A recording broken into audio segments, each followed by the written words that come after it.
move from the market regulator. SEBI has issued an informal guidance that says unless a promoter is designated entity by the board of directors, there is no need for pre-clearance for trading. Shriram Iyer joins us with the details. Shriram, this is a big rejig when it comes to the term insider trading or insider trade.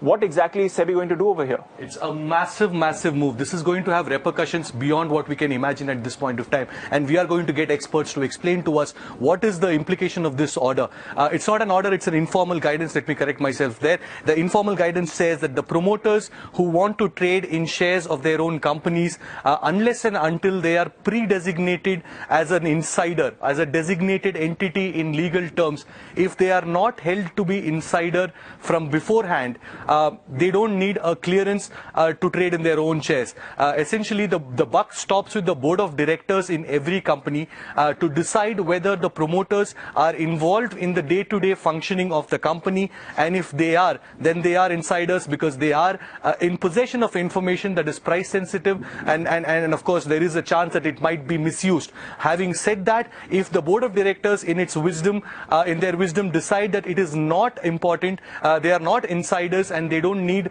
a pre-clearance, then that is it. Promoters can go ahead and buy and sell shares in their own companies, and of course to what extent will this work, what kind of implications it will have, will it really open a can of worms as many fear?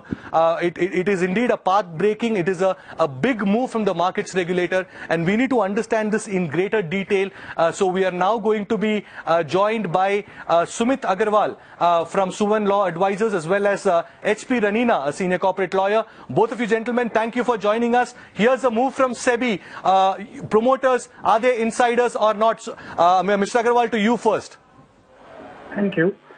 So basically in India, the question has always been whether promoters, once a promoter, always an insider or not.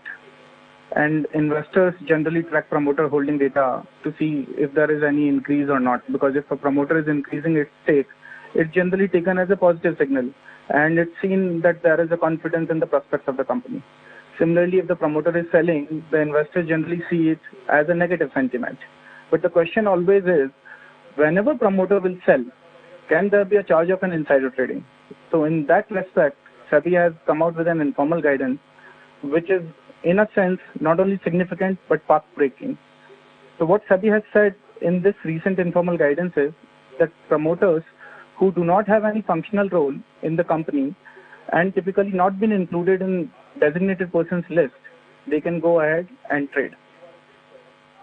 Okay, so Mr. Agrawal, for the sake of our viewers, let me run through the story again. It says that the SEBI's informal guidance has said that promoters, unless pre-decided by the board of directors as insiders, they don't need a clearance for trading in the shares of their own companies. So what does this, first question, why an informal guidance? And the SEBI letter, it says that it's an interpretive letter. Why this? Why not put it out in black and white? Does it make a difference whether it's a final order or an informal guidance?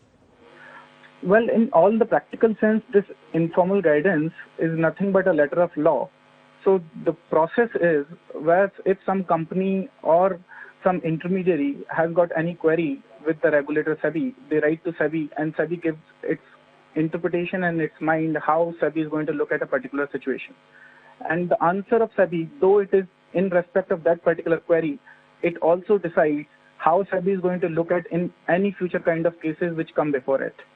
So in this case, one particular promoter wanted to acquire some shares of a company. And whenever a promoter is acquiring shares, it is always assumed that promoter is always in possession of inside information. Having this assumption, there was a company secretary of this particular listed company on which this informal guidance has come. And the company secretary said that you can't go ahead and acquire shares. So this promoter group entity went to SEBI and asked whether a compliance officer can ever say no to me, whether am I required to take pre-clearance, will I ever be allowed to sell or buy any shares, because it will be presumed I will always have insider information. So there was a lot of ambiguity on this aspect from the role of compliance officer's perspective, as well as from the minds of the promoter and the promoter group entities. When can they buy? When can they sell? So in this respect, what SEBI holds is that unless the promoter is designated as a designated person by the board of directors of its company, no pre-clearance is required. So in that sense, it is a breather to a promoter, and a written down policy has... Mr. Agrawal, breather is putting it very mildly. It's a big leeway, I suppose. Mr. Ranina can be a better judge of that. Mr. Ranina, is it really ambiguous to believe that the promoter is always an insider and he or she has almost all the information or the price-sensitive information related to the company? And what does this order open a can of worms, so to speak? I think this order is quite revolutionary, because it certainly, gives a new class of promoters. As if some promoters can be designated, some promoters cannot be designated. Now, this is something which is quite unusual. And I think the SEBI must come up with proper guidelines and regulations, and they must take a decision on this, because this particular letter says that this is not a decision of SEBI. It's only an, informal guidance note. So once and for all, SEBI should clearly specify as to what class of people can be treated as promoters. Now the whole burden is put on the board of directors of the company.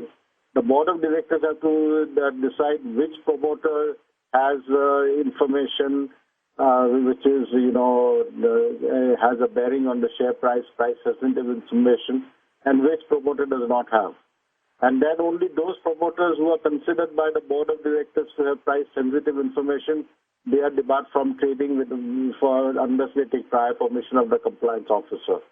So it creates a really difficult situation, and a lot of change has to be made by the board of directors according to this particular letter, informal letter, because it means that the board of directors have to now decide which promoters are liable to the regulations and which are not liable. Absolutely, Mr. Ranina, and that's the question, isn't it? Because you're leaving it up to the company to decide which promoter can be designated and which promoter cannot. So ultimately, it's still in the hands of the promoter to influence that decision, and thereby it is a big leeway that the SEBI is giving to promoters, is it not?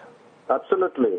And as I said, there is a tremendous burden and responsibilities cast on the board of directors, especially members of the audit committee. Now, it is expected that audit committee members may be independent, and therefore they cannot be influenced by the promoters. That is correct position in law, that independent directors have to exercise independent judgment. Even it's laid down in the Companies Act very clearly. So one can take a view that if this matter has to be referred to the audit committee, which comprises of independent directors, and these independent directors will not be influenced by the promoters, and they will take a very objective view as to who are going to be treated as promoters with information which is price sensitive, and which promoters are to be treated as not having information with price sensitive, and that will be binding on the compliance officer. This is what this informal letter says. Okay, Mr.